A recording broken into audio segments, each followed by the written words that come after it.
Hello and welcome back to my channel. My name is Jess and in today's video we are going to be learning how to make a perfect triangle. This is a really great skill for creating amigurumi, so let's jump into the tutorial.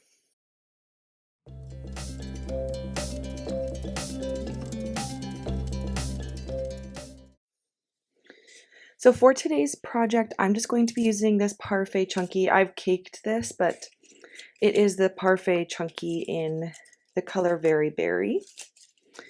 It doesn't really matter what yarn you're using, this is just what I have on hand.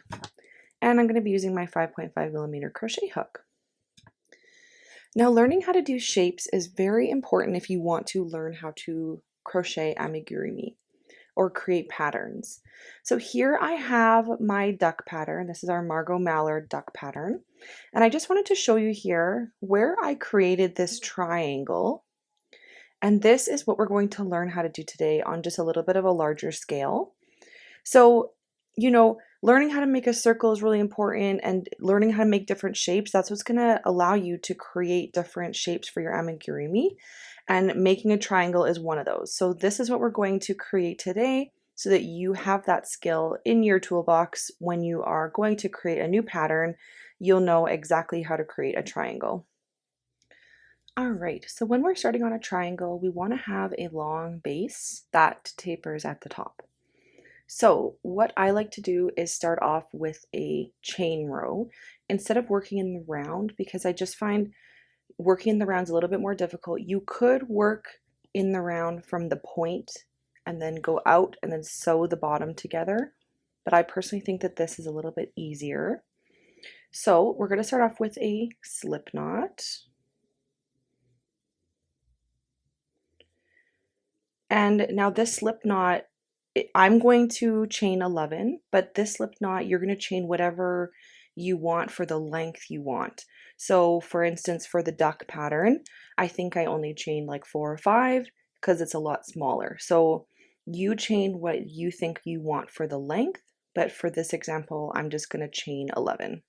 So 1, 2, 3, 4, 5, 6, 7, 8, 9, 10, and 11. So there we go. Now what we're going to do is we're going to skip this very first chain here, and into the second chain we are going to place 10 single crochets. 1, 2, 3, 4,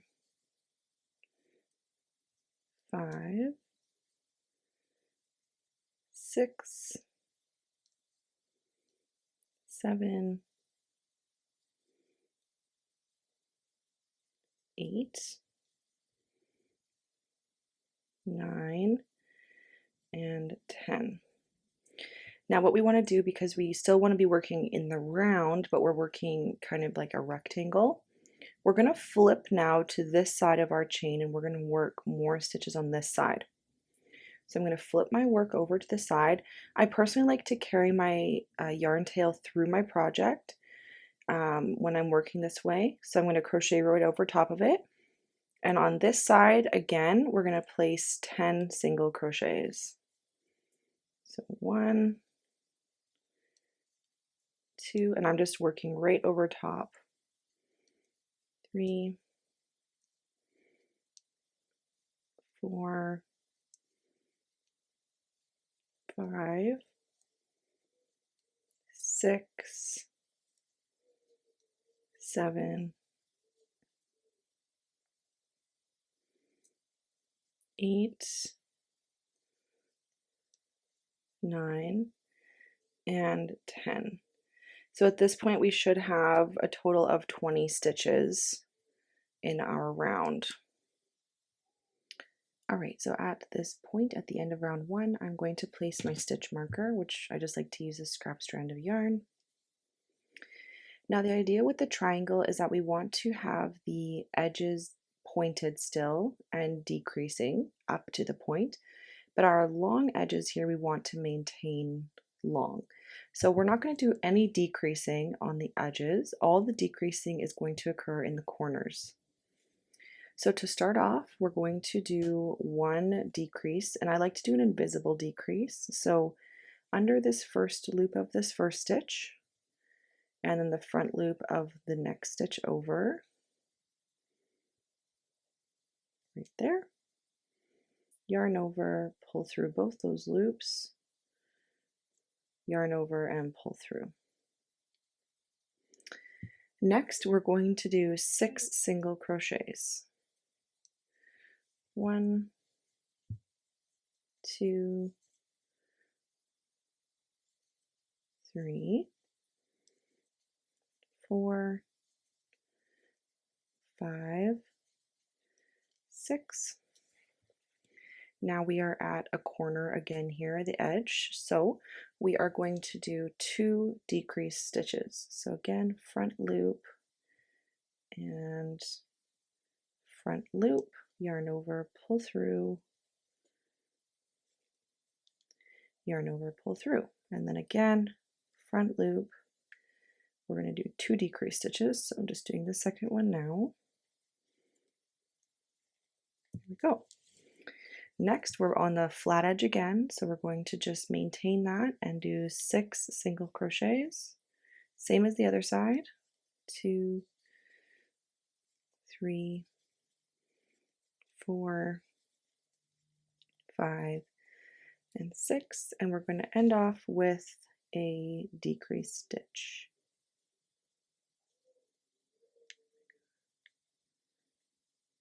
If I can get under this stitch here.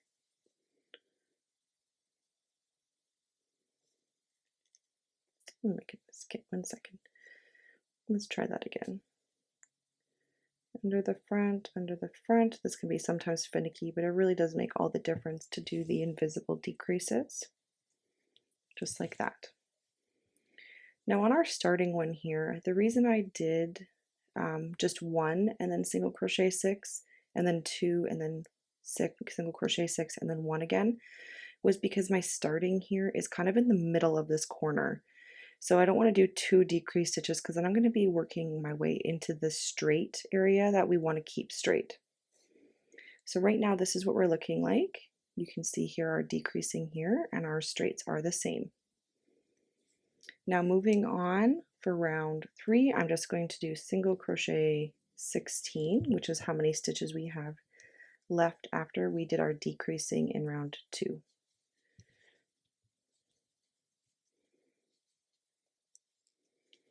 All right, now moving on to round 4, we're going to do a decrease again to start off the round.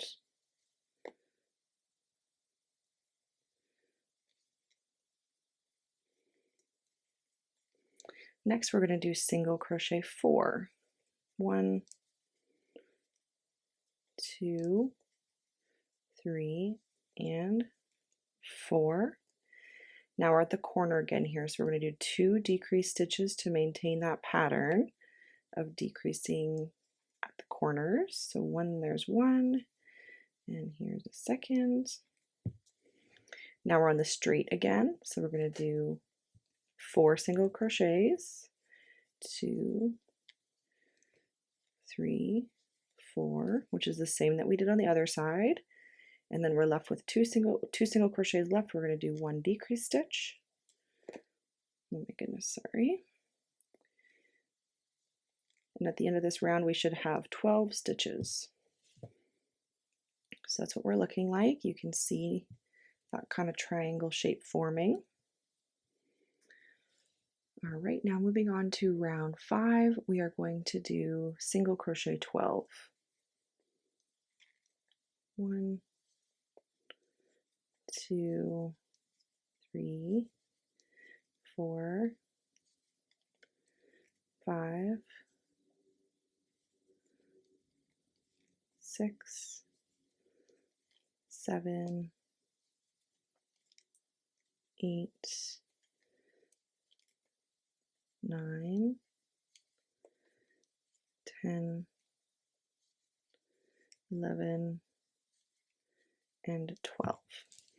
Now I'm doing these kind of in between the decrease rounds. I'm just doing single crochet all the way around, and that's just so I have more of a gradual taper into the triangle. Now if you want it to be more like a severe taper, then you can just skip those rounds, and you can go just decrease along every single round. All right, now moving on to round 6, we're going to start off with our decrease. Then we're going to do single crochet 2, 1 and 2. Next we're going to do 2 decrease stitches again on that corner.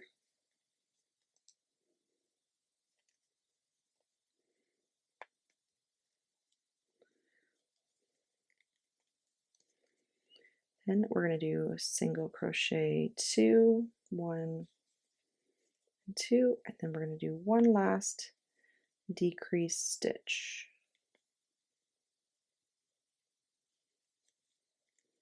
To finish off round 6. Just like that. So that's kind of what we're looking like so far. Now moving on to round 7, we're just going to do single crochet 8, 1, 2, 3, 4, 5, 6, 7, and 8. Now we are at our our last point here. Now to end off, we want to kind of get as small as we can. So we have 8 stitches, so I want to get down to 4. So what we're going to do now for the end, we're just going to do 4 decrease stitches. And that will bring us down to 4 stitches. So there's 1,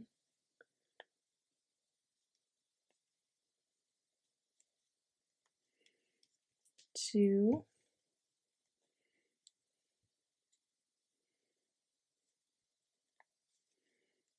there's 3, 1 more,